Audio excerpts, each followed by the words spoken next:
Hello, YouTube. This is Philip on Water. My real name is Philip Lebsack, and joining me again is my co-host, James T. Dolemen. We co-authored recently the book called The Orthodox Understanding. The Orthodox Understanding is currently in its revision stage, but we do plan on publishing it by the end of this year. The Orthodox Understanding is about the differences between Eastern and Western theology and about what the Bible really says in its original languages, context, and culture. So today we're going to talk about some more topics related to the book. One of those is about the monastic life.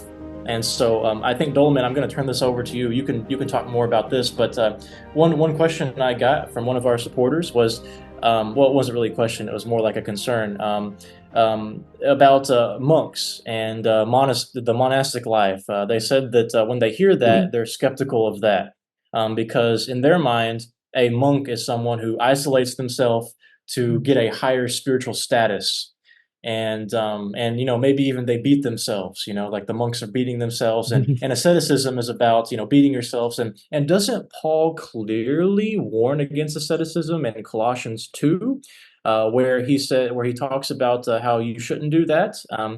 And so, Doleman, I want to talk about this. First of all, what is a monk? What is asceticism? Is there a misunderstanding here? And whenever the modern American person hears those words like monk or asceticism or monastic life, because they have a Catholic background, and so is there a misconception there, or are they the same? And so, Doleman, I want to hand it over to you. Would you please talk about those things? What are those terms? How do we define them? Is there a misunderstanding here? What's going Yeah. on with that? So no matter what kind of view you have for monasticism, I highly recommend you to go to make an appointment and to visit a monastery or a convent, just to talk to them and experience their life, follow their daily routine and like their pace of daily life, and actually see, like, actually experience that, and you will know what is that really about. So I think if we want to talk about monasticism, we need to first of all talk about asceticism. Um, there are actually two sort of separate things. Asceticism is not a monk specialized issue. All Christians do asceticism. The word asceticism comes from the Greek word for training. And remember, the idea of gospel in an Orthodox sense, in an ancient Greek sense, in a Greco-Roman sense, is a military, imperial, political term. It's a imperial idea. It's a military idea. So we who have a faithful response to the gospel, to the evangelion, we are sort of recruited into the Mm, heavenly army. So the asceticism, the training, is the kind of military idea to all the Christians. All mm. Christians need to have asceticism. All Christians should have this kind of spiritual training. In the Western world, it's more or less called spiritual exercises. But Mm. the Doleman, idea is is, is asceticism beating yourself? now I need to, I will talk about that later. Um, Okay. yeah, I will come back to that later. It's more related to monasticism, but the very basic asceticism is mentioned, surprisingly, by Christ Himself in the Sermon on the Mount. There are three Mm, fundamental asceticism that every Christian should do. The first thing is prayer. A lot of mm, people don't think prayer is asceticism, but if you follow prayer rules, you mm, will realize that prayer rules are very difficult to follow. Sometimes, mm, sometimes you feel tired, you want to do that, and every time prayer is fixed, it feels like you're drained. You don't have that kind of. It doesn't flow out of you. And prayer is considered an offering, a sacrifice. Prayer is not mm, something easy. You just talk. What about you don't feel like talking? It's not about talking. It is about a kind of uh, think about it as a military report. As a soldier, you need to report to your general every day. You need to report to your captain every day, morning and evening, even during the daytime. That kind of thing. The second asceticism is fasting. Every Christian fasts. Some Christians don't, unfortunately, but they should. You should fast. And Jesus told you how to fast.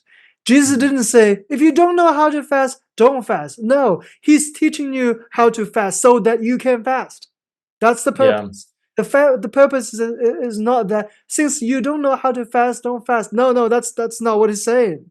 People always take it in a wrong direction, so that's not the direction he's going. But On the in the Sermon of the Mount, he says to fast. What verse is that? whenever you fast, don't fast like the hypocrites. Don't behave Mhm. like the Pharisees. Fast in the shadow, fast in the darkness, so that your Father in heaven sees your fasting, he will reward you. That's what it says. It says that. Yes, exactly. He says that. Um, Yeah. what verse is that? Let me put out my physical copy That's of the Bible. Matthew 5, Matthew 5. Actually, it's in 16 to 24. When Matthew you fast, 16. Hmm. yeah. 16 to 24. Whenever you fast, do not put on a gloomy face as the hypocrites do, for they neglect their appearance so that they will be noticed by men when they are fasting. Truly I say to you, they have their reward in full. But you, when you fast, anoint your head and wash your face, so that your fasting will not be noticed by men, but by your Father who is in secret, and your Father who sees what is done in secret will reward you. So That let's talk is about fasting. that's a very good point, because I think when people think of the debate, Mm, in Protestantism over whether you should fast or not, they're normally thinking of like that passage where Jesus said only this kind of demon can come out by prayer and fasting, but that's a textual variant. But mm. he does tell you to fast, doesn't he? Right here in Yeah, Matthew 6, yeah, 16 to 18, he yeah, tells you how to fast. Yeah, yeah, yeah. yeah. So we are supposed to fast. That's right. Um, That's right. so keep going, Yes, please. yes. Yeah, And continue. that's the second important asceticism. And for Christians, we fast. Uh, for Orthodox Christians, we fast almost half of the year. so Mm. it's kind of like I hope that it doesn't it doesn't keep people away from Orthodoxy. But if you want to join Orthodoxy, you need to understand that it's not an easy way. It's a narrow way in a narrow gate. The narrow gate goes towards salvation. That's what Christ says. So, and that's the second asceticism, and the third asceticism is um, almsgiving. Almsgiving is a very important part of asceticism. Almsgiving is to practice our compassion towards people, towards fellow human beings. And St. Augustine said that the greatest almsgiving is love. And there are different ways of almsgiving. It's not necessarily just about money. It's also about, do you sacrifice your time to pray for your neighbors? Do you sacrifice your time to the service of the church, which I don't do very well, unfortunately? Do you sacrifice your time or your energy to do something else for the benefit of your neighbors, for the benefit of other people? That's also very important. So almsgiving is a more of a general term, and in the Old Testament, we see again and again almsgiving covers sins. And in the New Testament, we see love covers sins. So you see the parallel between them.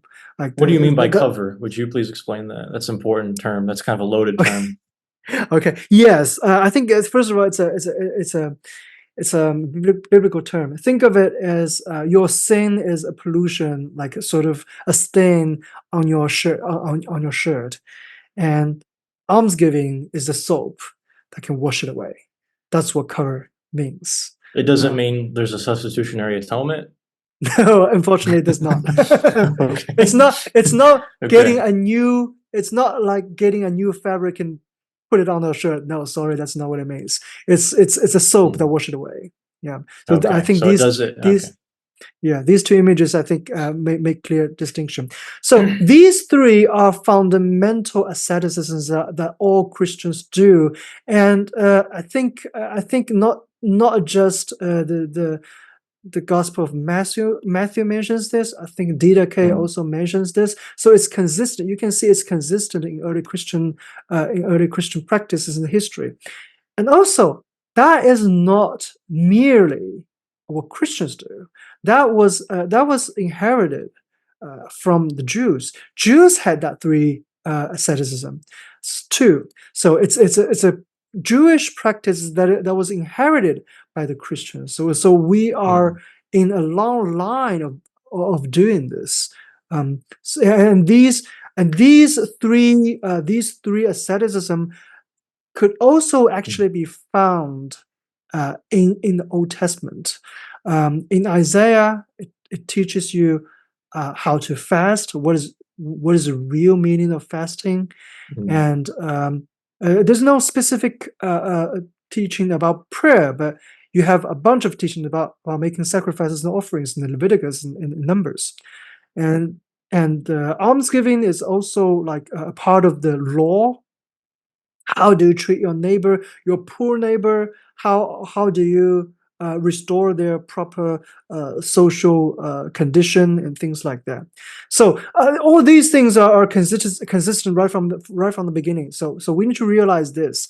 And so in later Christian traditions, as Christian traditions develop throughout history, we have other asceticisms. These asceticism were not just a Christian invention, although the concept of asceticism per se, the word asceticism was kind of a Greek concept because it's a Greek word, right? But the things we do for abstinence, to refrain from something, that's a very ancient Israelite or Jewish idea in ancient Jewish tradition and religion.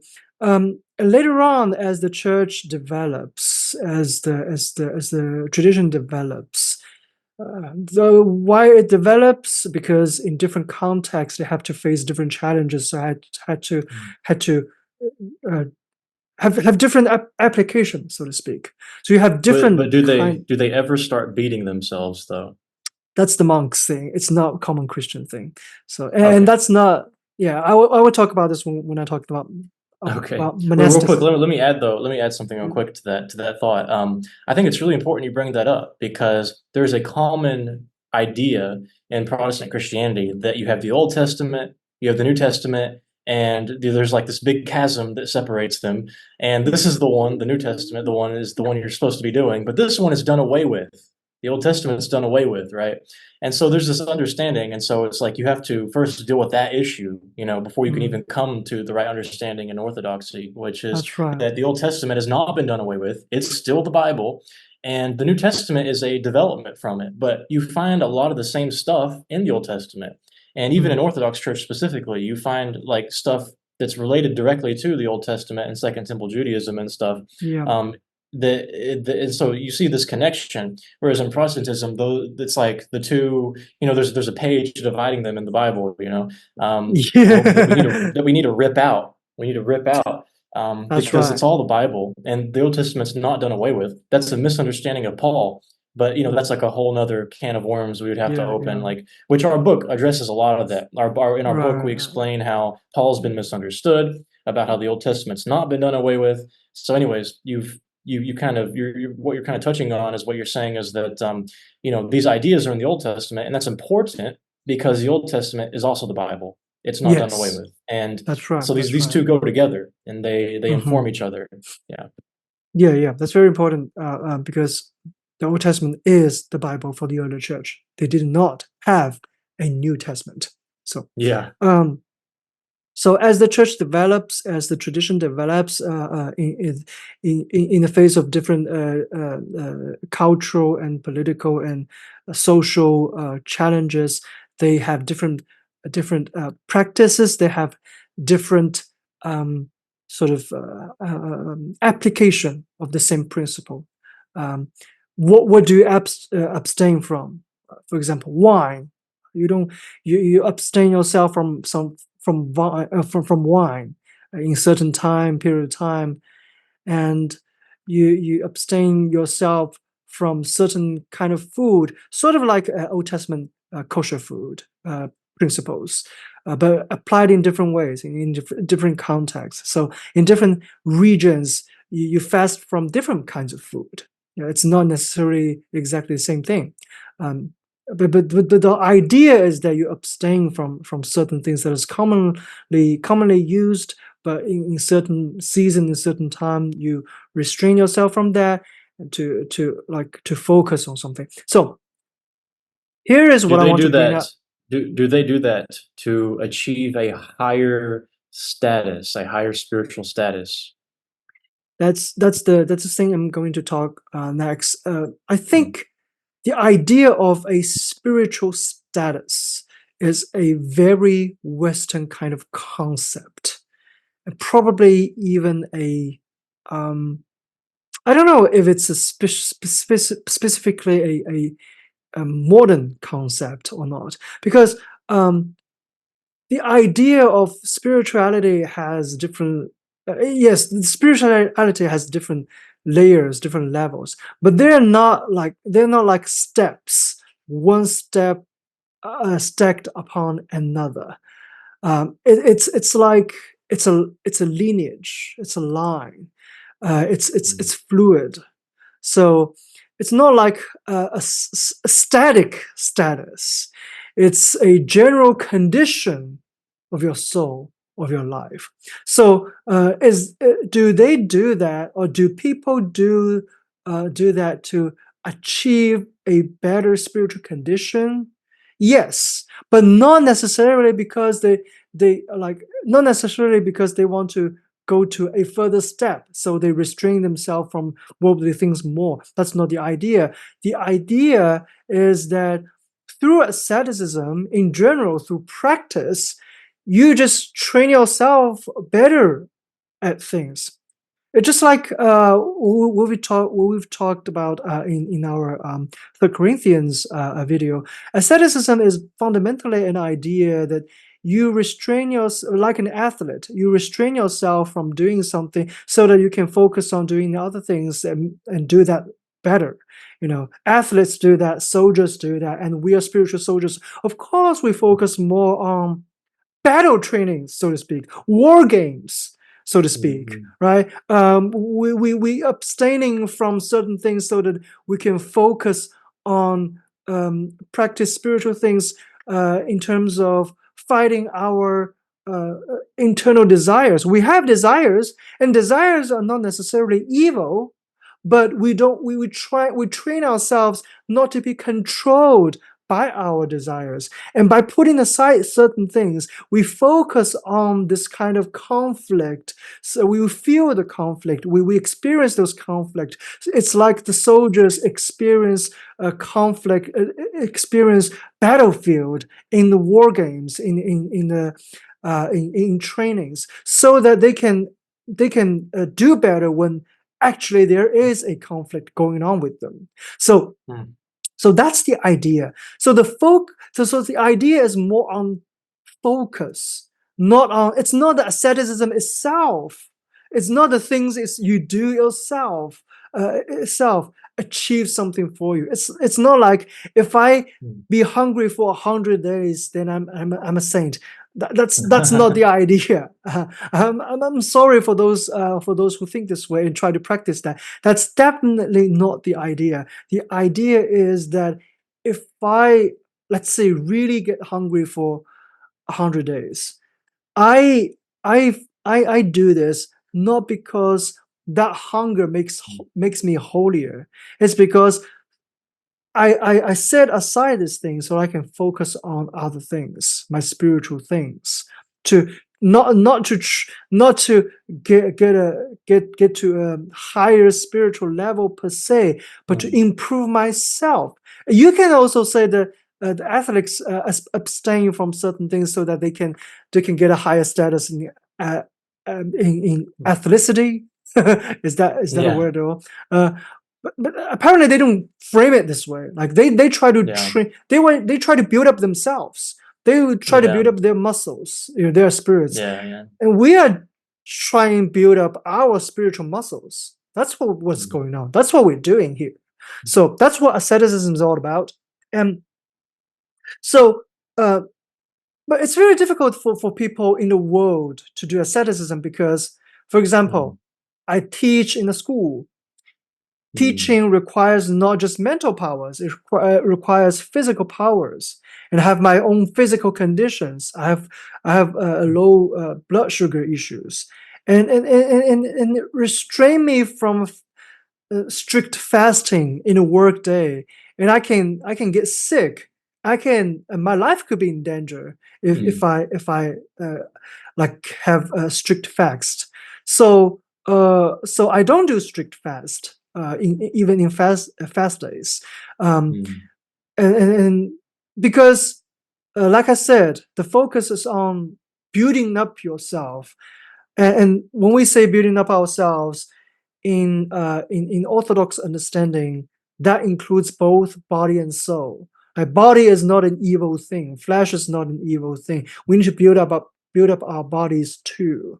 Like bodies are God-given tool for us to use, and we need to preserve it. We need to make it healthy. If by fasting, I try to get like what Paul said, boast in flesh. Like I don't eat Mm. that kind of boast.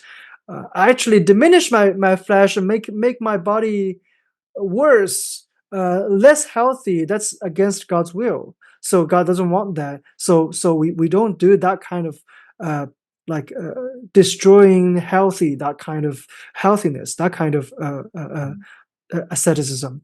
So Uh, we don't beat uh, ourselves. we don't beat ourselves. No, Okay, thank you. no, That's yeah. okay. But when it comes to when it comes to a more focused asceticism, people say, okay, I do have blood sugar issue, I do have health issues, I do have this and that, but I still want to do like very strict fasting. I still want to do very strict asceticism. What can I do? Those people become monks.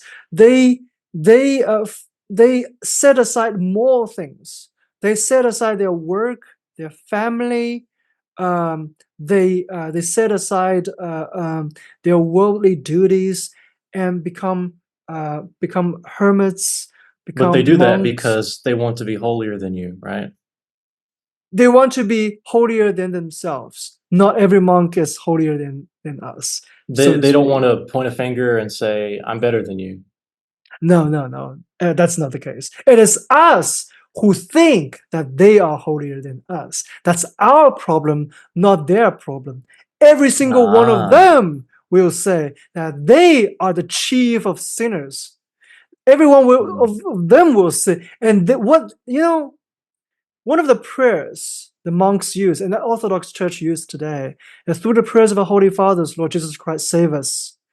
The word Holy Fathers originally meant other monks. It was said by the monks to refer to other monks. They themselves are the sinners, the greatest sinners, and other people around them, they are Holy Fathers. So that's the Mm. idea. They don't think they are Mm. holier than us. They think they're worse than us. It is us who think they are holier than us. So, Yeah, um, I want to bring up a quote from Saint Paisios. You mm, know, the famous Saint Paisios. He said that whenever you interact with others, you should look at other people as if they are the saints, even if they're not.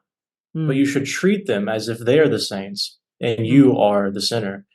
Man, like mm. what an amazing word of advice that is. Right. I Yeah. tried to practice that. I tried to put that into practice, and that really changed a lot for me. It was very helpful. Yeah. Yeah. But no, we don't really think everybody's a saint. Okay, that's not what he's Yeah. saying. He's saying that the way you treat people, your interactions, your perspective, Yeah. you should be humble and look at other people with a high view. So you treat them Yeah. well, but yourself recognize that you are the sinner. Work on Yeah. yourself first. Yeah. The Mother Superior of Saint Elizabeth Convent. I really love her, by the way. She's really great. The Mother Superior of Saint Elizabeth Convent. She said, that we do not have the right to judge anybody. Now we have to put everything in its right context. Okay, you mm, are supposed to judge people in a certain sense, but and what she's saying is that you don't have the right to judge anybody because you're not to the point yourself where you can do that. So, mm, like, Matthew 7, actually, our view of Matthew 7 is different than other people's view. Most people look at Matthew 7 and think that that means that we can't judge anybody. But actually, Matthew 7 says the exact opposite. He is telling you to judge people in Matthew 7, Jesus is. But he's telling you to judge people after you've removed the plank from your own eye. And yeah, what the Mother Superior of St. Elizabeth, she's like the head nun, basically. That's what that term means, Mother Superior. She's like a head. It's not feminist, okay? It's mm, not feminist. It means she's the head nun. Okay, the head nun of that convent says that you don't have the right to judge anybody because you're not to that point yet. You have to focus on yourself first. You have to focus on mm, yourself. And I just want to say that to add to what you said, because that's the perspective of the monks and the priests and the clergy is, we they focus on themselves. They're trying to work out themselves. They're not judging other people.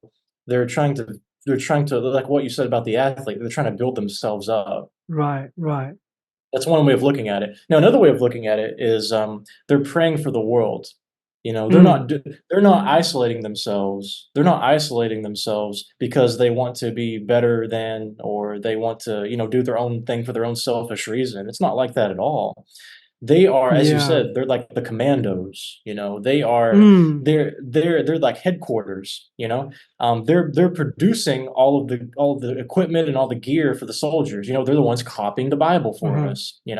Just to give an example. yeah, Then they're also giving us, the ammunition. They're praying for the world. And again, the head nun of St. Elizabeth Convent, she said that the only reason why we have the only reason why we have any goodness in this world, it's not because we've done it for ourselves. It's because there's somebody in the world praying for us.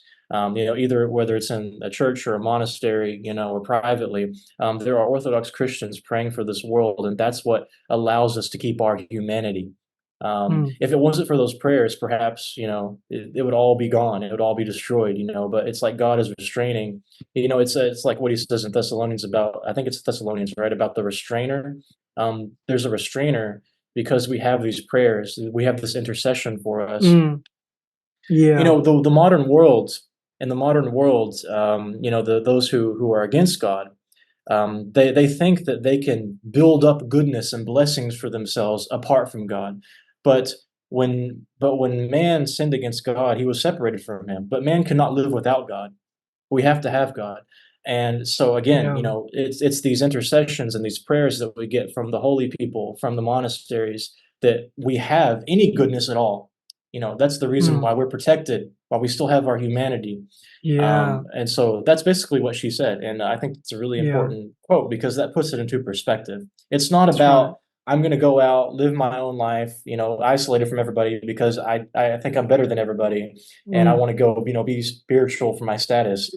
That is not mm, what the monastic life is about at all. That is right, the popular conception in modern American, Protestantism. Okay, that is not what it's yeah, about. Now, unfortunately, some of that misconception is because our background is from Catholicism, right? We mm, are the babies of the Catholics, whether we like it or not. mm, We are the children. Protestants are the children of the Catholics, whether they like it or not. And they have mm, that background that they're thinking of that they have to deal with, right? And so in the mm, Catholic background, Dolemen, would you please inform me and the audience? In the Catholic background, they did do some stuff and have some mindset that is different from Orthodoxy, right? In terms of the right, asceticism and right, the monastic life, um, they did beat themselves, and they did think of it mm, like a status at times, and they did think that they mm, deserved something that they earned, right? That they had to be. It's mm, like if they do something, and so God has to give it back to them. So would you? And again, just to add to that real quick. So please comment on that, and then again, and then to add one more thing to that, our terms have to be redefined. Okay, our mhm, terms have to be redefined. We talked about in our book, The Orthodox Understanding, that sometimes we see the same word, mhm, but we understand it completely differently. So, yeah, to give an example, justice. Okay, justice. We talk about this. We have a whole section on justice in the book. When the Western person sees justice, they're mostly thinking of a balancing of right and wrong, a standard that needs to be met But when the East sees justice, they're thinking about how can the communal integrity be preserved? What can be restored to preserve that communal integrity, whereas the West thinks of it in terms of punishment more, in terms of retribution, in terms of a balancing of a standard. We see the same word, justice, but we conceptualize it completely differently. And I think that's similar to what's happening with like words like asceticism and monk and stuff. Because of our loaded background from Catholicism as Protestants, Mm, we look at words like asceticism and we immediately think, oh, that's beating yourself, that's starving yourself, that's mm, achieving a higher spiritual status for yourself. But that is not the way in Orthodoxy that they think of that mm, at all. First of all, they don't do that. Okay. you're right. Secondly, that's not the way they think of it. And so it's like you have to redefine your terms. Mm. So, Dolemen, would you please comment on that? And then also, please tell me in this line of thought, what is a monk then? How would you define monk? And then how would you define monastery? How would you define monastic life? Okay. There's a lot of questions Go for to it. Yeah. handle one by one. So, so in terms of the difference between the West and East, I think we really need to understand that in the Western, in the Eastern world, or in terms of the origin of Christian monasticism, it was really all about restraining oneself from the world.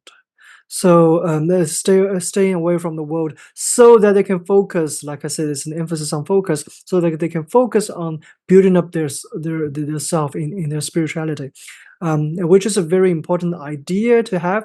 And all Christians should have that idea, but not necessarily do the same thing. Um, and there are different ways to do that. There are different types of monks, but anyways, so so that idea has retained very well in the East because the monks were not in power. The church were not very much in power. Who was in power? The Byzantine emperors. They were in power. But in the West, things are a little bit different. In the West, the church was in power. So the monastery was in power. In the late Middle Ages, the monasteries were sort of running, like they were running, managing the entire Europe by their system, buy and sell, and running business, doing merchandise and things like that. And the monks back then were sort of taking advantage of people's idea that they are holier than people, and that's exactly what caused later reaction against monasticism in the West, more or less. So that's a very important background. The other reason why the West is so against monasticism is because of Martin Luther himself. He was a monk. He was a very strict monk. He was failed. He couldn't do what he's supposed to do. He felt like he couldn't reach to the point that he can really do whatever is required of him. So he feel like, oh, that there's no point. Why do I do this? That can't be this way. Things like that. So that changes the whole perspective on monasticism in the West. So that's a very crucial In point. in other words, the problem that people have with monasticism and monkery and asceticism is because of a personal problem that In they a are way, yes. inheriting from Martin Luther. Yes. Yeah. Yeah. So Yes. it's an idiosyncrasy, and that you need to work Right. out. In other words, Yeah. Yeah. That's right. That's right. And just like athletes, some athletes, they work out too hard that it ended up damaging their muscles. So you need to have a balance there. But the other thing for Luther specifically, he's very difficult to accept monasticism anymore, is because the idea that behind Western monasticism is that which is closely related to the Western theology of salvation, what the salvation is. So it has something to do with the concept of merits. So for the Western Church in the Middle Ages, whatever you do, whatever hardship you endure, you are gaining merits to literally cover. And when I say cover, that in this context, it does mean substantial, not substitutionary covering. That's what it means. In the For the idea of merit Catholics. for the Catholics, yes. Yeah, So for the when you yeah. have more merits, it substitute your faults. It substitute your sort of guilt. Whatever merits you have, you get less and less guilt. And those merits, of course, are given by God, by grace. But the idea of merits is that the more difficult your endurance is, the bigger merit it is. And So that's to be where, clear for our audience, we are against that. yeah, we are against Yeah, that. that's not what Orthodoxy teaches. That's what Yes. the Catholics teach.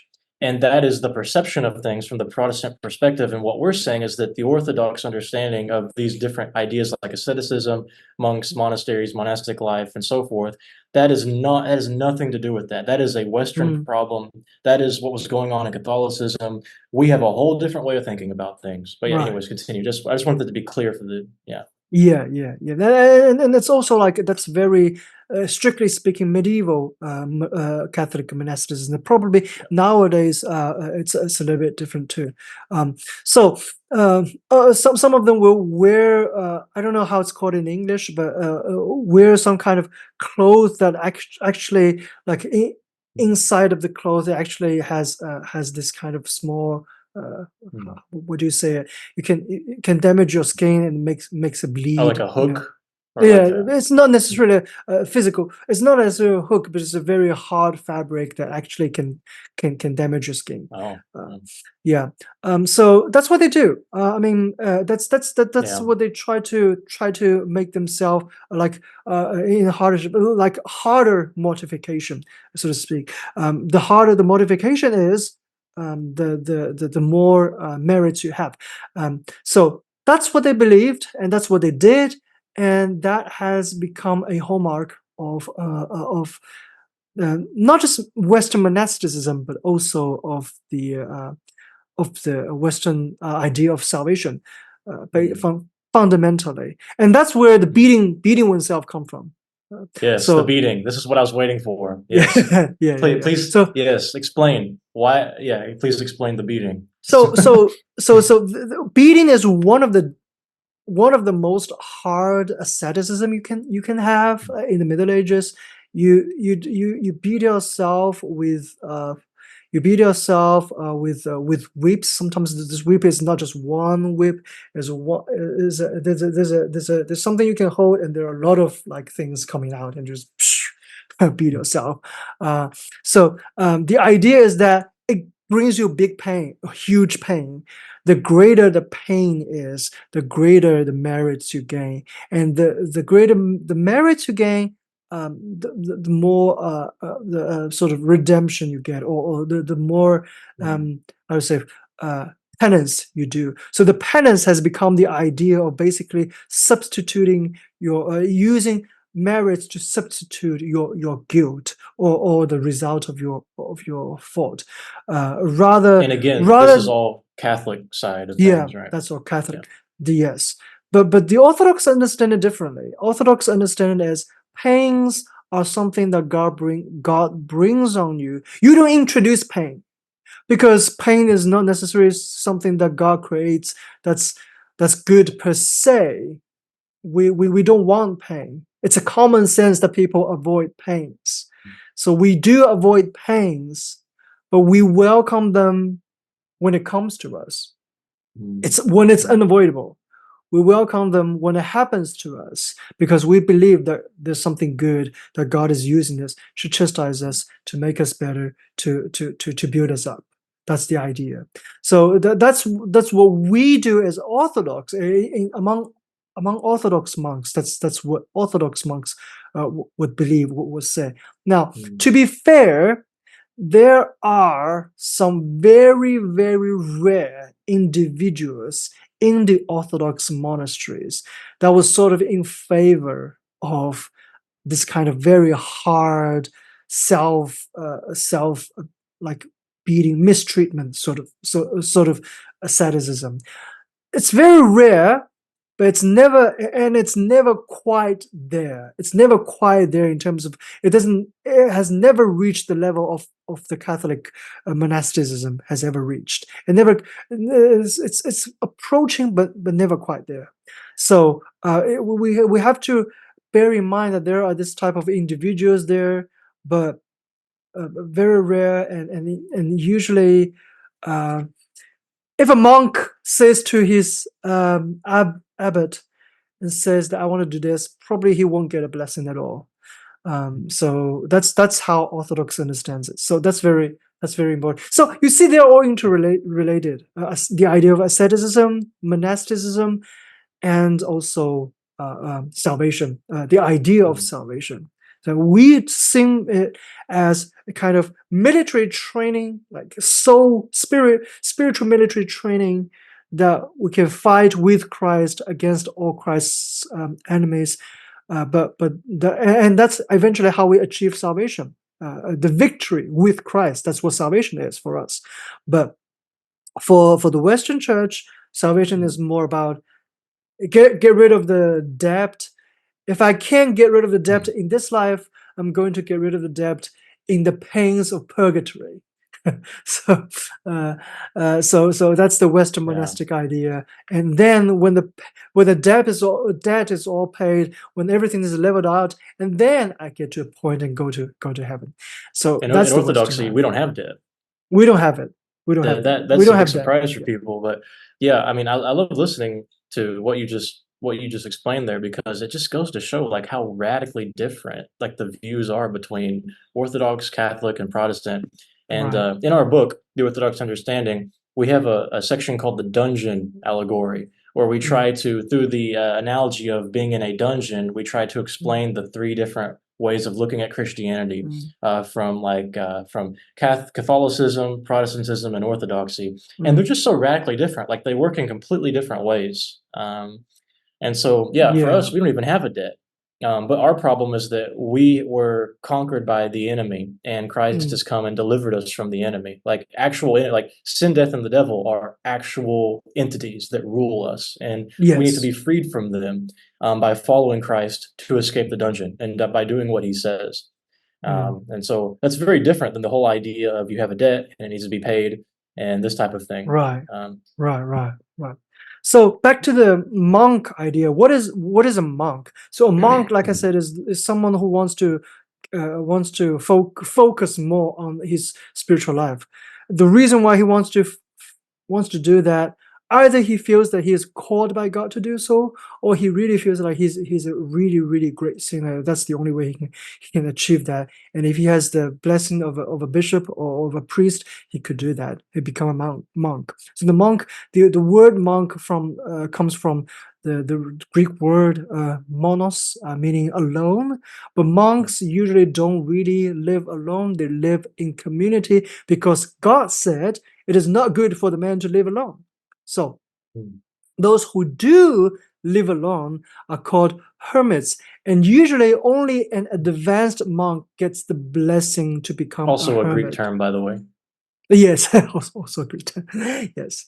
So it's very it's very important to understand this, so that we don't see monks as kind of super spiritual people. I think there are monks like who do really terrible things, like get them drunk to the point of death, but they approach salvation in a more, not in a better way, but in a more focused way. I want to put it this way. I think that's easier for people to understand. And there are this kind of examples. For example, Anna in the Gospel of Luke, in the beginning of the Gospel of Luke, who welcomed Jesus when Christ was born and brought to the temple. She stayed in the temple as a widow for 84 years. And her life was a type of a monastic life. It was not a monasticism in a very strict late technical sense, but that's what she did. And that's what actually monasticism was trying to do. And also we need to understand that the idea of monasticism or a group of ascetics living together, that's not just a Christian idea. We see in the Qumran community. We see that in Alexandria, Philo of Alexandria belongs to one of those communities. So that's from ancient Jewish religion, is from Second Temple Judaism. It doesn't come from Christian invention. Let's create a ascetical community and just live together to do that. No, we have this kind of root in those say foreigners. And John the Baptizer, we say John the Baptizer, John the foreigner, he probably came from one of those groups. He probably lived as a monk, probably as a hermit at that period of time after his father was martyred in Jerusalem. So these are the roots of Christian monasticism. We had those traditions all along. It's not about we didn't just we're gonna have to do a video sometime on the connection between Orthodox Christianity and the Dead Sea Scroll community. We're gonna have to do a whole thing. It's like you have to have so many you have to have arrived at some of these conclusions first before you can approach this and appreciate it. It's like what you said there. Yeah, that's exactly right. It's not just Christianity doesn't make up new stuff. They are continuing the true faith that they already had, that they're inheriting from you could call it Second Temple Judaism if you want. But anyways, we can talk about that more in a later video. But we're just Dolemen, doing it for. Would you please address the Colossians thing? So if Paul in Colossians, well, first of all, is there evidence in Colossians that Paul is against asceticism? And is there evidence anywhere else in Paul that he's against it or for it? And what is the right context for Colossians? We didn't answer that, so would you please answer that? How should we understand what Paul says in Colossians 2? And are there any other places where he's for or against asceticism in his letters? Yeah. Well, since we have mentioned Colossians, why don't we read the passage? Let's read it from ESV. Colossians 2, verse 16 to 23. Therefore, let no one pass judgment on you in questions of food and drink, or with regard to a festival or a new moon or Sabbath. These are a shadow of the things to come, but the substance belongs to Christ. Let no one disqualify you, insisting on an asceticism and worship of angels, going on in detail about the visions puffed up without reason by his senseless mind, and not holding fast to the head, from whom the whole body, nourished and knit together through its joints and ligaments, grows with a growth that is from God. If with Christ you died to the elemental spirits of the world, why, as if you were still alive in the world, do you submit to regulations? Do not handle, do not taste, do not touch, referring to things that all perish as they are used, according to human precepts and teachings. These have indeed an appearance of wisdom in promoting self-made religion, asceticism, and severity to the body, but they are of no value in stopping the indulgence of flesh. That's the Colossians 2 passage that people usually refers to. Now, first of all, the word for asceticism here, I think there are two a word for asceticism here. One is in Colossians 2:18. The Greek word is actually tapinophrosune, and the other word is in verse 23, which is the same word, tapinophrosune. This word does not mean asceticism, and this word is not the Greek word for asceticism either. This word means humility. That's the first thing. And secondly, to put it in a context, what Paul talks about here, worship of angels, elemental spirits of the world. These are terminologies. These are ideas that derives from what we call a proto-Gnosticism, who believed, as we see in 3 Corinthians. If you're interested in 3 Corinthians, look at our last video. These are a technical term or technical idea of a proto-Gnosticism, which teaches that the world was not created by God, but created by angels. Therefore, it was the angels were sort of being worshipped, something like that. And these are the elemental spirits of the world, and that controls the world, things like that. So St. Paul was talking against this type of false religion, false teaching. He was not against the sort of asceticism per se. Now, Mm. and people will say that, well, you see, Paul says that if you do this or that, you will get disqualified. Let me read another passage about disqualification. It's in First Corinthians. Uh, St. Paul said that, do you not know that in a race all the runners run, but only one receives the prize? So run that you may obtain it. Every athlete exercises self-control in all things. They do it to receive a perishable wreath, but we an imperishable. So I do not run aimlessly. I do not box as one beating the air, but I discipline my body and keep it under Mm. control, lest after preaching to others, I myself should be disqualified. You see, St. Paul says that if he does not abstain from things, if he does Mm. not do asceticism, he will be disqualified. Let me So, repeat that just so people hear it for sure.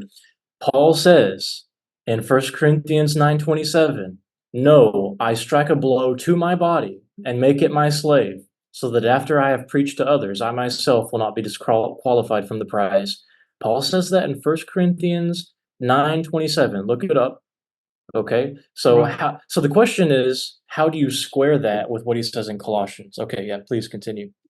Yeah. So Paul is not talking in Colossians. Paul is not talking about uh, I don't. You shouldn't have asceticism. That passage has nothing to do with asceticism. That passage Mm. has everything to do with the proto Gnosticism that has the wrong teaching, has the Mm. wrong feasts, has the wrong practices, and everything. Even though they may have an appearance of Christianity, they're not Christianity. That is what Paul was trying to say, warning people about false teachers. But in First Corinthians, in light of the Corinthian church does not have any self-abstinence, has any asceticism, he said, you should have asceticism. Control yourself, get rid of certain things, Mm. and abstain from certain things. Don't do something all the time. Put yourself under self-control. Discipline yourself. That's what asceticism is about, and that's what Orthodox Church is talking about when the church is talking about asceticism, or like Mm. for our purpose, that's what monastics are all about. That's what monasticism Mm. is all about in Orthodoxy. So I think that makes it really clear what Paul's talking about, and really like people misreading all those passages without properly understanding Mm. the background, and like misread into the practices of the church. So I think there's a misunderstanding there. That was wonderful, brother. Yeah, so let me summarize what you said there. And actually, I want to add a little comment on tapina frasune there. Um, the ESV translates that as asceticism, and some people may say, well, hang on. I mean, the ESV does that because they see that in the context, we know humility is not bad, right? So it would be wrong for the ESV to translate tapina frasune as humility because in the context, Paul is using it in a bad way. Well, that just proves our point that people are misunderstanding the word asceticism because by default they're assuming it's a bad thing. But in Yes. Orthodoxy, it's not. Like, so you Right. see, the problem is deeper than just a translational problem. This is not Yeah. just a translational issue. Okay, you have to see that. If you don't see that, okay, you won't understand. This problem is a conceptual problem too. It's like the concept fallacy problem. Um, it is wrong to assume that the word asceticism has a negative denotation.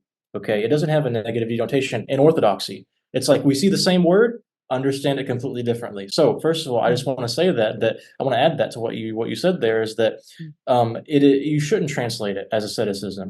mm, What you should do to make it more appropriate and less misleading in terms of the context is to translate it very specifically as like proto-Gnostic Judaizing asceticism. You can do it like that, or you can do it right. as like but make sure, but you have to be careful because again, we know Paul's not against asceticism, and we know the concept of asceticism, what it actually means is something different. So you can't just translate it as asceticism because the problem is, as I just said, that these words are loaded in English as they are in Greek. Like the problem is not just are the Greek words loaded with background. In English, our words are loaded too. And when we hear asceticism, we think of the medieval Catholic stuff, right?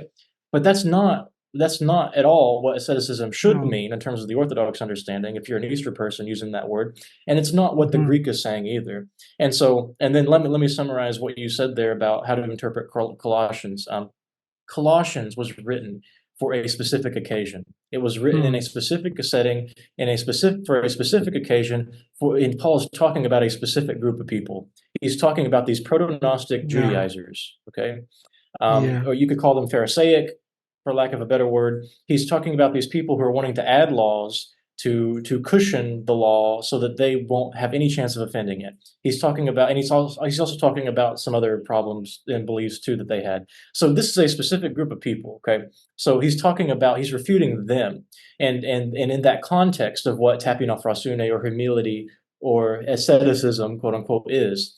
But in 1 Corinthians 9, 27, that very clearly is in another context. And actually, I think that one is more relevant for us, like more general Yeah. for what asceticism is. And so that's the one that is more relevant for us. And by the way, First Corinthians was written for all churches. Okay. So he says that at the beginning. First That's Corinthians right. chapter 1, I think it's verse 4.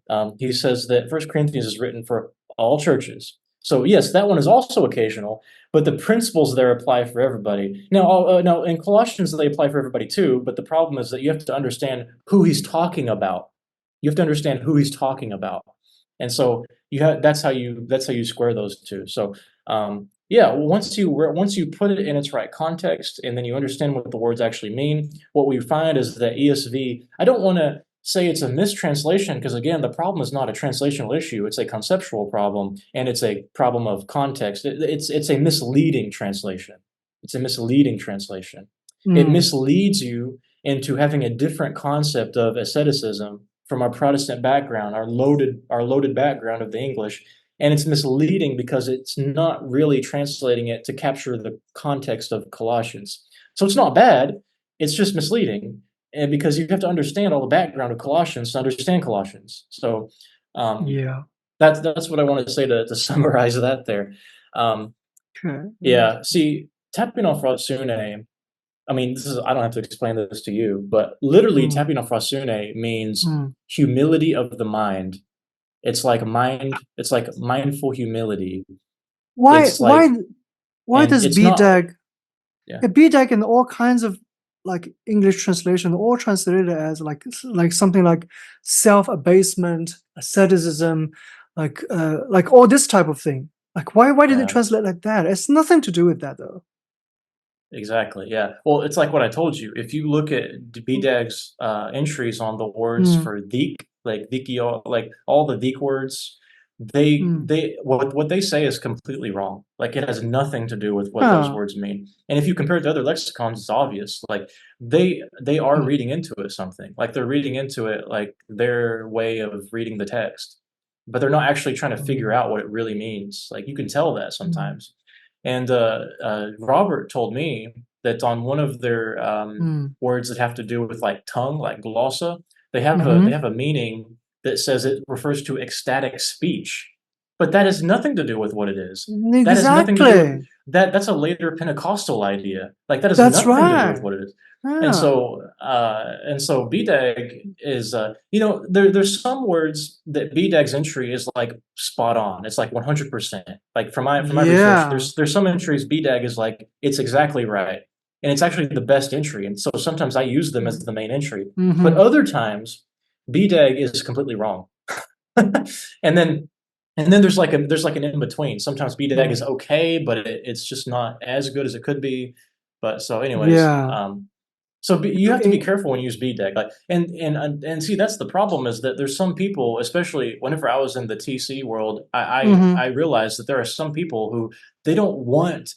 See, the Yeah. problem is that people don't want to think that their whole world is needs to be turned upside down because they want to think, oh, this is done, this is settled, I know this, I can just use this Yeah, but resource, and then they can focus on something else. But no, you can't think like that mm, because it is wrong. The lexicons are wrong, and you have to mm, actually question everything. mm, I understand it's yeah. a natural human tendency. We want to think this is done, and I can just learn this, and then I have that stability, and then I can focus on something else. But you can't do that if you want the truth. And so, Yeah, they yeah, okay. They don't have critical mind on the things that they don't. Yeah, the idea that everything is settled is yeah, like it's not settled. It's yeah, far from settled. yeah, But exactly, we exactly. have this myth of modernity in our mind that because we have Mm, BDAG and because we have all the mm, scholarship that we know everything. Nope, yeah, nope. If that's what you think, you are in the cave, and yeah, right. you are deep in the Yeah. cave. So, uh, And actually, in Acts 24:16, St. Paul said that I, in everything, do asceticism. That's the actual word for asceticism. The actual word is a skill. That's the actual word for asceticism. Paul used this word here. I, in everything, practice asceticism to have a clear conscience to God. I translated literally from Greek as I read Greek here. So yeah. it's So very the clear Greek here.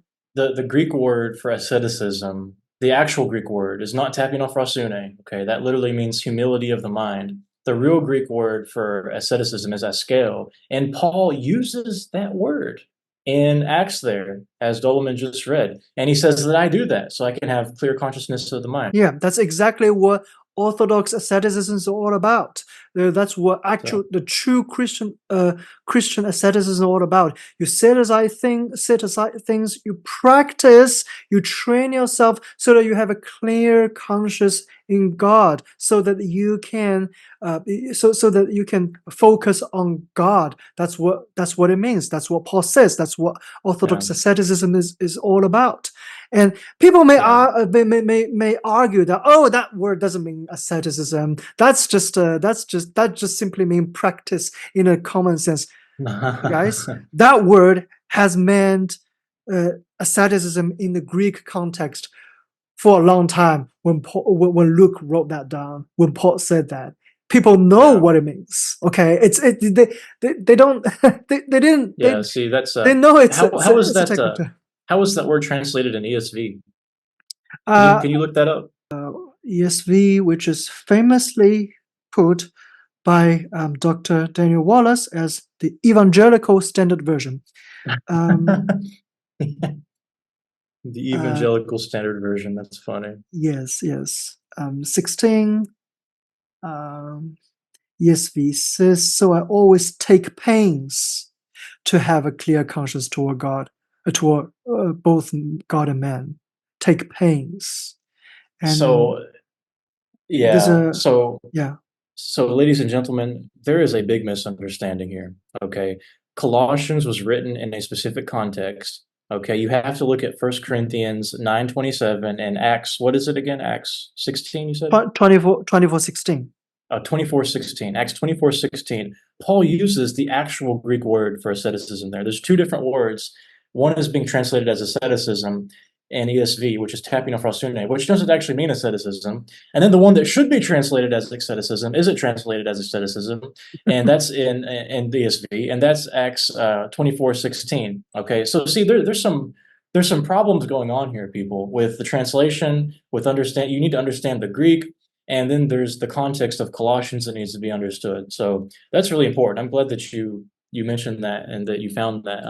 That's one that, yeah, that's one that I think probably nobody knows about. That he Yes. uses the actual Greek word for asceticism there. Yeah. So that's, yeah, that's really quite Mm. something. Yeah, that is quite something. Yeah.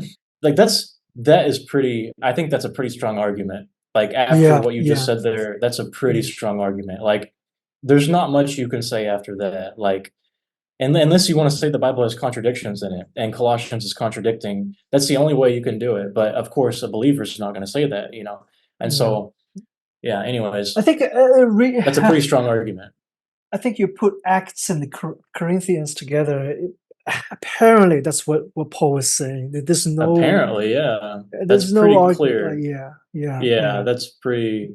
There's a misunderstanding, and it it just yeah, goes to show. It just goes to show that it's so easy to develop misunderstandings of the Bible and then run with it as if it's like a yeah. general principle. You know, it's so That's easy to do right. that. Like that's what people do with everything in the Bible. Like they look at Yeah, Matthew 7 and they say that Matthew 7 says we're not supposed to judge. That's not what it says at all, is yeah. it? It says the exact opposite. Right. You are supposed to judge, Mm, but judge mm, unhypocritically. That's what Matthew mm, 7 teaches. And then there's, yeah. passages like the passage on love and in Mm, Corinthians, like, mm, we have to be loveful mm, to, we have yeah. loveful. We have to have love Loving. for our spouses in this way. That's not what Paul is talking about. He's Right. talking about how to share the gospel and how to share the faith. That has nothing to Mm, do with how you treat your spouse per se. He gives you mm, rules on how to treat your mm. spouse in Ephesians. And Right. then like Right. with this one here Exactly. too, with like this is just another example of that, People look Mm, at Colossians 2 and think that Paul is, against asceticism generally. Well, there's like a ton of stuff that's wrong with that, as we just talked mm, about. So, yeah. yeah, that's the issue, is that it's so easy to just look at a passage and then think we can take Mm, that passage out of context and make it into a general mm, thing. That's exactly what yeah. Protestantism has done with so many things, Yeah. and Yeah. that's the Yeah. common tendency for people to do, because people think That's that that's right. how the Bible works. That's not how it Yeah. works. You have to I understand think. everything in its context, or else you'll misunderstand it. Yeah. Right. The axe thing Yeah. is like that's the smoking gun for me. Like what what you just shared there, that Yeah. is, I don't know how you can argue against that. Like, so anyways. Oh, they will argue, oh, he's just using the word in the general sense. But when you read with Corinthians, that's, come on. You just, Yeah. you just want to argue. Yeah, Yeah. it's at that point you're just like grasping for whatever you can to. Yeah. Yeah. Yeah. Yeah. Exactly. Yeah. It's like you're dying, your legs got blown off, you're crawling and you're still trying to fight. It's Yeah. like Yeah. just give up Yeah. already. Yes. Yeah. Yeah. Oh, that kind of interpretation will totally change people's view about how Bible sees certain things. Yeah. Yeah. Yeah. Yep. I Yeah, like that. another problem too is that people think that the Bible tells you everything, but there's a bunch of stuff that the Bible doesn't say that's going on that we just don't see. Because, Yeah. like, Yeah. again, Yeah. these books are written for specific purposes. Like, it was Yeah. not the Yeah. purpose of Corinthians or Acts to tell you everything about asceticism. The Yeah. purpose was their purpose. But so, Right. Paul is probably doing this like when we see a little glimpse of something, like what we saw in First Corinthians nine twenty Mm. seven. Paul's probably doing that like way more. We just don't see it. We just see little Yeah. Yeah. glimpses of it. Like, Yeah. I can't prove that, but I mean, the New Testament, the whole thing can be read in a day. Like You're right. the whole thing can be read in a day or two, right? Yeah. So, I mean, there's a lot more that happened. Paul lived for many years. Like we only see little Yeah. glimpses. The New Testament doesn't tell us everything. We only see little glimpses. And so Yeah. that's another Yeah. reason why the church history is so important, and like the apostolic fathers and like Irenaeus, because they tell us more that is That's missing. Like right. they Yeah. fill in more of the gaps. Yeah. Um, And so people think that the Sermon on the Mount is just 3 chapters, but actually Jesus sat there for like a whole day, at yeah, least half a and day, yeah, and you can read that passage in 15 minutes. Apparently, Jesus said more than that. apparently yes, and not only that, but apparently Jesus said the same teachings many times. right? Yeah, yeah, yeah, So yeah. and he probably said them differently each time sometimes, For like different he purposes, probably, yes. yeah, for different purposes, or he added things, or like so Elaborate, yeah. there's a lot more than what meets the eye is the point, and you just have to Yeah, be yeah. open to that and recognize that. So Yeah, yeah, yeah, anyways. So, Dolman, yeah. if there's nothing else to add, what I want to do is for the last part of this video is I want to add. Basically, what Mm, I'm going to do is I'm going to edit in a mm, another video from the Bishop of London and his teaching on freedom, because I think that his teaching goes hand in hand with the idea of what monastic life is about and asceticism and so forth. mhm. So Yeah. he will teach us what does real freedom mean? So, yeah, I'm going to play that video now.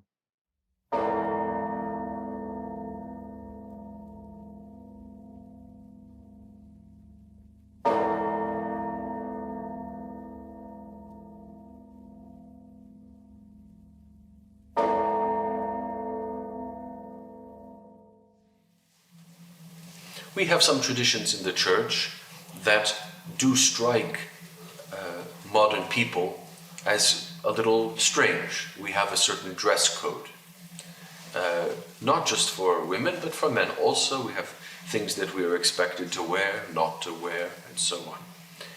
Perhaps it's a little more visible for the women because headscarves are not so common in modern society. A few generations ago, they were very common, and this was not nearly so strange to people.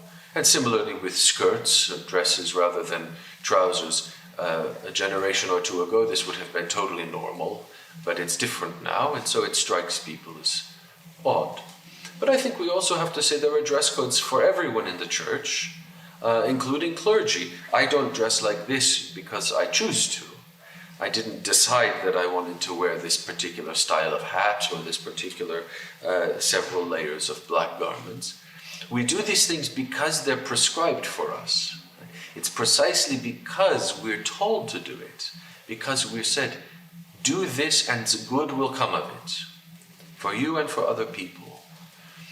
That is the spiritual sacrifice that we're asked to make by the church. If we just decide to do what we want to do, if I decide I want to be a priest or a bishop, but I want to just wear whatever I feel like wearing, I don't want to wear all this old-fashioned stuff. Okay, my freedom is being exercised, but I lose the spiritual significance that comes to the humility that is born in us by saying, I don't have that choice. I will do what every other priest does. I will wear what every other monk wears. I will dress like every other Orthodox Christian dresses. This is not to remove what is beautiful about our individuality. Quite the opposite. We live in a world where we think that as long as we make our own choices about everything, clothes, makeup, music, books, food, lifestyle, then I'm free. Right? My freedom means I can make any choice that I want about anything at any time. The church is always teaching us that that's not real freedom. That's just an enslavement to my selfishness. Because the things that I want to wear, why do I want to wear them? Because society has made me like this and not like that. Because the groups I belong to, friends, colleagues, they say this is popular and that is not popular. And so I decide for myself how I want to look in order to make my kind of impression on the world. And the church is saying to us, this is ultimately a kind of selfishness, defining reality by my desires. And the church says that kind of freedom always leads to unhappiness. Because you think you're being free, you think you're liberated, and yet you end up a slave to the trends of the moment. You end up a slave to what other people want of you, what you want of yourself. And look how the world in our generation has become obsessed with this kind of personal freedom. And yet it is a generation with more depression, more suicide, more anxiety than any generation before, in every culture. And there's a connection between these. When we think we're going to find our happiness in following our own will in everything, it makes us happy for a moment. No one is telling me what to do. But ultimately, it leads to the fact that I'm creating a little isolated world of my own. No one is telling me what to do because I'm all alone in my little world. In the church, we are a community. and the community follows the guidance of the apostles, follows the guidance of our forefathers and foremothers, to lead us not into that kind of happiness, but a deeper joy that comes from saying, I don't have to live for myself. I want to live for God. I want to live for my brothers and sisters. And part of finding the real freedom to do that is overcoming my selfishness, overcoming my individuality. And what we discover is when we submit to these things willingly, the beauty of real individuality comes out. God makes every person unique. But the kind of freedom that we tend to exercise is a freedom that doesn't make us unique. It makes us into clones of whoever we think we ought to copy. Real freedom, real individuality is something different. So we submit ourselves to these external things, how we dress, how we eat, how we pray. All of these are given to us. We don't invent them. And yes, at times they are difficult for everyone. That's natural. A sacrifice has to be something that you struggle with. But ultimately they lead us to a life of community, a life of selflessness, a life of humility that allows us to find real freedom and real joy.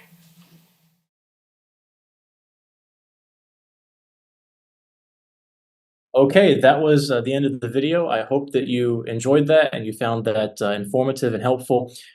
Thank you, everyone, for watching. There will be links in the description for all of the projects that Dolemen and I are working on. We have several projects we're doing. First of all, you can find the book for free. There'll be a link to that to read the book for free online. If you have any questions or comments, or you want clarification on anything in the book, I would love to see that. So please PM me on Facebook, or you can leave a comment in the description below. But before you do that, I do recommend you read the whole book first, because the whole book needs to be read to understand each part of it. You can't just read parts of it. You have to read the whole thing to understand the whole system. So please read the whole book. If you have questions or comments, please leave that in the description below. If you want to support what Dolemen and I are doing, you can purchase the book for now on Lulu. There's also a link for that in the description and on my channel. Just subscribe to Dolemen. He has a Chinese channel where he talks about these things in Chinese, and he also translates our material into Chinese as well. So there will be a link to that in the description as well. And finally, I want to put a plug in for our Patreon. Dolemen and I are working on several projects. And some of them specifically need funding to support them. So one project we're working on is the Apostolic Greek Bible, which what we're doing is we're trying to combine the best critical Greek text of the Old Testament, the Septuagint in Greek, the New Testament, the Apostolic Fathers, and some other selected works like 3 Corinthians. And we just did a video on 3 Corinthians, link for that in the description as well. There's going to be a ton of links in the description, okay? And so the Apostolic Bible Project is meant to give you all of the Greek Bible under one cover. All right, in one cover, one volume, and it has the best critical text, and it's presented in the most original format that the Bible was written in the original Greek. So that is something that we're trying to do. But to produce that project, the Bible publisher we're working with requires a minimum order of 100 copies, which is a lot of money. And so we have to raise funds for that. And if you give to us also, that helps us also just have the time to produce these projects, because we have full-time jobs, we work very hard, but we want to focus our time and energy more on these kind of projects. And with your support, that helps us be able to do that, in terms of just creating it, having the time to create the projects, and also to actually fund their printing. So that's one thing we're doing. Another project that we have is the Octapla, which is a critical edition of the Hebrew Old Testament that compares all the ancient scripts of Hebrew. The Proto-Canaanite, which is just this is debated. It's hypothetical. It may or may not be one of the scripts of the Pentateuch, but the Proto-Canaanite script, the Paleo-Hebrew, the Hebrew of the Old Testament in terms of the square script, like the Masoretic text Hebrew, and then the Samaritan script. And it also compares the Septuagint, the Vulgate, the Targums, and the Dead Sea Scrolls. So this is a huge project, okay? And so if you feel like you want to give to that, you can give to that as well. And in addition to that, Dolemen and I have a bunch of other projects. We have various book projects. I'm working on a book that teaches you how to read Hebrew and the Book of Ruth at the same time without having to spend years going to Hebrew class and all this time and money going to seminary or Bible college. You can get my book, learn to read Hebrew while you read through the Hebrew Bible. So I'm working on that project. We just finished a book on 3 Corinthians. defending its authenticity, offering a new and updated critical text of the Greek. And we're working on some other book projects as well as some homeschooling resources, books that help teach kids how to read biblical Greek in like a very basic comic book form for like first, second grade level. And also Dolemen translates these things into Chinese, and at some point I will translate them into Thai as well. So these are some of our projects. We have bigger projects in the future that these smaller projects are sort of like leading up to, that they're kind of a part of. So some of the bigger projects we have are, we want to start a small Bible school, like a small seminary that has a much higher view of God's word and Christian faith than what we experienced when we went to seminary. What we experienced when we went to seminary was really just, what's the word? What's a nice way of putting it? When we went to seminary, we had some really bad experiences, and what we found is that seminaries today do not have a high view or respect of God's word, and so we want to start a seminary that does, and so that's more of like a future project. That's more of like a future endeavor. But with your support, we can help do that faster. And then finally, another thing we want to do is we want to start a small Christian home, or like a small Christian community, help the homeless, help the unwanted. And so that's more of a bigger, more practical ministry effort as well that we have. So if you support any of our projects, in a way, you're supporting all of them. And so please check that out on Patreon. There'll be a link to that in the description below. Thank you for listening. Doleman, do you have any final thoughts? I also want to mention that I'm also producing the commentary for the entire Bible. I'm currently working on 3 Corinthians and then on the book of Romans, and we are going to produce it based on the critical text we ourselves produced, and these will also be our textbooks for our later seminaries, and also our theological books. I'm also we were also working on a book on world history. We're rewriting the entire world history based on the biblical narrative, including all the biblical books like Enoch, Jubilees, and also taking into consideration of mythology of various world, taking into consideration of traditions of various parts of the world. So this is a very valuable source, and that will also be the textbook for our future generation. And I'm really looking forward to accomplish that, and appreciate anyone who would like contribute to anything, resources, finances, prayers, sharing to other people. We appreciate all of them. Yeah, indeed. Whether it's prayer, whether it's just liking and subscribing to this video, all of that helps. And if you do want to give, we have membership options as low as $1 a month. And $1 a month is nothing, okay? That's like buying a water bottle for Doleman and I, every month. I mean, it's nothing. And if we have enough people who give a water bottle a month, then that I think that's a win-win for everybody. We get support. You don't have to pay that much, and then everything turns out, everything happens. So even if it's just $1 a month, please consider that. So yeah, thank you for everything that you do to support us, whether it's prayer, whether it's liking the video, whether it's giving on Patreon. We appreciate that very much. So thank you again for listening, and keep seeking the truth.